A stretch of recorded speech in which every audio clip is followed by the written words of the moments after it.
Sylvia writes in, she says, most Christians say that Isaiah 14 is talking about the devil, Lucifer. Is that true? Was he created as an evil being, or did he choose to be evil? And we'll pass this off to our guest host today, my father. Go ahead. Well, the first thing I would have to say is that in typical systematic theologies, this area is referred to as Satanology or demonology. Demonology usually encompasses the whole circle of how did evil spirits come about. And the Isaiah 14 passage is oftentimes referred to as at least modeled after what would have happened with so-called Lucifer or Satan. Satan just means the one who leads astray, or the one who like adversary, yeah. An adversary, right? An adversary who leads you in the wrong direction. I take this as a foundational truth that in the creation narrative of the first chapters of Genesis, it appears as though there, and I would believe that it's very strongly stated that God created the entire universe in those 6 days. And then when the seventh day comes, it says that he ceased. I know it says rested in some translations, but he ceased from creating. Now, does that mean he couldn't create something afterwards? Well, of course not. God is able to do all of his holy will without any restraints. But the point is that the world created is finished, and that I believe would include those angelic beings, those spirit beings that existed. And we know, of course, that in the garden, Satan comes to deceive or to lead astray or to be an adversary to Adam and Chava as they were there in the garden. And so was he a created being? Absolutely. Did God create anything evil? The answer is no. Everything that he created that was good.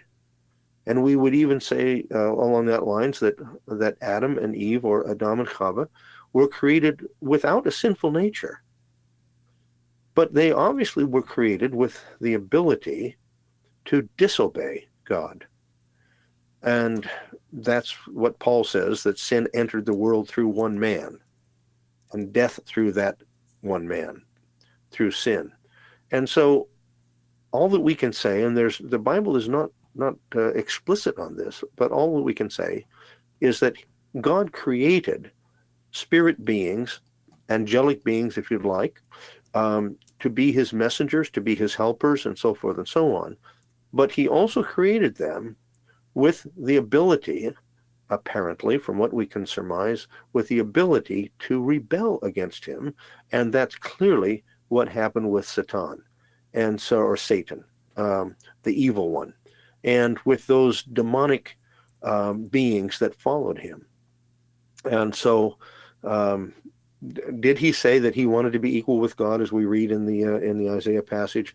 We don't know, but it seems as though Isaiah 14 is talking about an earthly king according to language that relates to something much more powerful than an earthly king. At least that's one perspective. So I would simply say, to the answer, was he created as an evil being? The answer is no. God created everything and said it was good.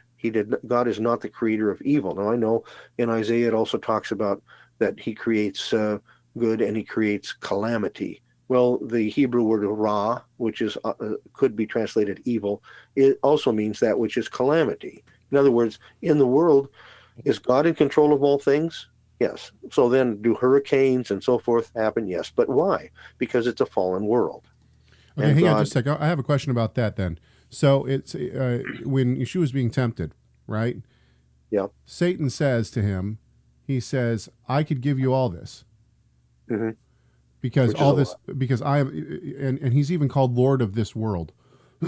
So how is Satan Lord of this world? How is Satan been given the authority of or the power to give something away to Yeshua? First of all, what he was telling Yeshua was a lie. He couldn't give anything unless God allowed it. Does God allow Satan and evil spirits to exist in this world? Yes. Why? Because in this world now is fallen. In other words, sin entered into this world through Adam and death through sin. God is not the author of sin, and he is not the author of death.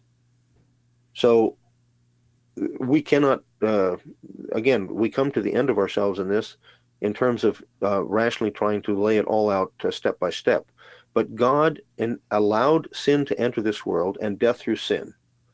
And so when Yeshua came as the incarnate man that he is, did he, and this is, I know this is a very difficult thing, but did he set aside for the time that he was here some of his attributes of power and so forth? The answer is yes. Absolutely. He had to, right? Yeah. Because he wasn't omniscient within his body. Too, and he got tired, and he felt pain and he died.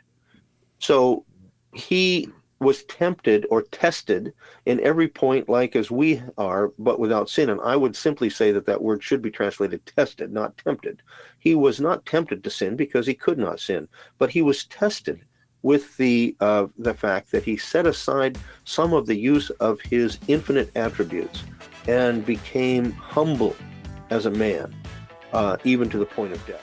Make sure to subscribe to our YouTube channel by clicking the subscribe button and check out more videos from Messiah Matters.